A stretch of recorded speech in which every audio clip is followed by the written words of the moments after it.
Энэ удаагийн хурлаар 3 дугаар сарын 12-ноос 14-ний өдрүүдэд аймгийн нутаг дэвсгэрийн хэмжээнд болсон хүчтэй салхи шуурганы улмаас үүссэн хохирлын мэдээлэл түүнийг хэрхэн шийдвэрлэх талаар хэлсэн байна. Хүчтэй шуурганы улмаас зэрэг Чандман, Дуут, Ховд, Дөрвөн Дарив, Мөн хайрхан зэрэг 11 суманд 46 айлын гэр унснаас 35 гэр нь ашиглах ямар ч боломжгүй болсон талаарх мэдээлэл хүргэлээ. Мөн 70 гаруй хашаа, 8 баашингийн дээвэр, 1 тоглоомын талбай, 2 автомашины шил хагарсан, 4 зэрэг сумдад өөрөн холбооны сүлжээний цамхаг хугарч унснаас нийт 63 сая төгрөгийн хохирол учирсныг 4-р сарын 1-ний дотор улсын онцгой комиссд уламжилж шийдвэрлэхээр болсон байна. 11 сумын нутаг дэвсгэрт иргэдэд бас нэг 63 сая төгрөгийн эд хөрөнгийн хохирол учирсан. Дээрээс нь 35 айлын гэр нурсан ийм асуудал байгаа. За энэ хохирлыг хэрхэн барагдуулах вэ гэдэг асуудлаар бол хуралдаж энэ иргэдэд учирсан хохирлыг бол Монгол Улсын засгийн газрын нөөцөөс гаргуулах хүсэлтийг одоо улсын онцгой комиссд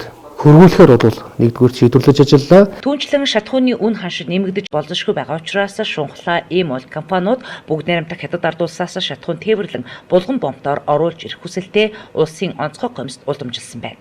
Энэ ажлыг улсын онцгой комиссийн шуурхай штабаас өгсөн чиглэлийн дагуу мэргэжлийн байгууллагууд хяналтаа тавьж халдвар хамгааллын дэглэмийг сайтар мөрдүүлж зохион байгуулан ажиллах үүрэг чиглэлийг өгчээ.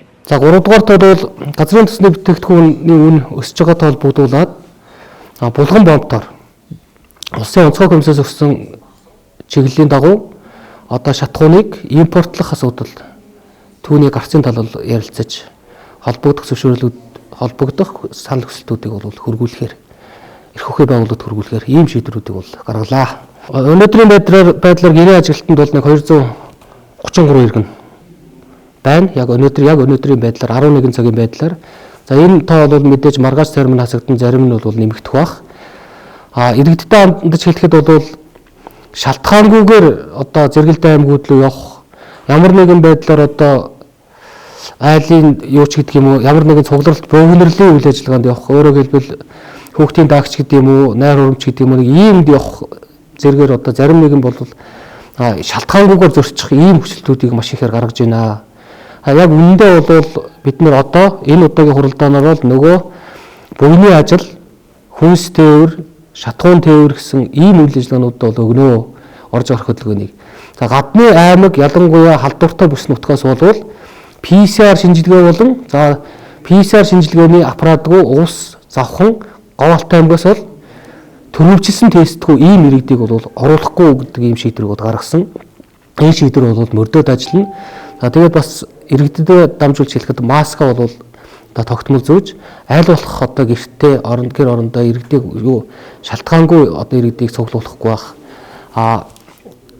Ямар нэгэн одоо тийм богинорлыг үүсгэх байх тал дээр бас иргэн бүрэл хариуцлагатай байх ийм шаардлагатай байна. За мөн Улаанбаатар хотоос ирсэн иргэд гадна дотноос ирсэн иргэдийг бол бас гэр орноороо оруулж хоолж унтладаг ийм асуудлууд байна. Ийм бол бас мэдээж Монгол хүний уламжлалт зан заншлуудаг, танилан ирэхээр гэр орноороо орж хооллуулдаг, ямар нэгэн байдлаар асуудалд ханддаг ийм асуудлууд байдаг.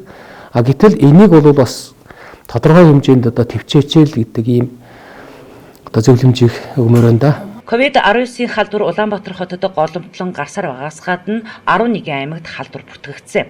За ийм цаг үед иргэн бүр улсын болон аймгийн онцгой комиссаас гаргасан шийдвэрийг хэрэгжүүлэх, мэргэжлийн байгууллагаас гаргасан зөвлөмжийг сайтар дагж мөрдөн халдвараас урьдчилан сэргийлэх, аймгаа ногоон бүс хിവэр хадгалахад онцгой анхаарах хэрэгтэй болж байгаа юм а. Иймээс онцгой комиссийн гишүүд цагда онцгой гэд хууль хяналтын болон бусад байгууллагын болон сумдын засаг дарга онцгой комиссийн дарга нарт чиг үүргийнхээ дагуу ажлаа илүү сайжруулахыг засаг дарга онцгой комиссийн дарга Дүүржав энэ үеэр анхаарууллаа.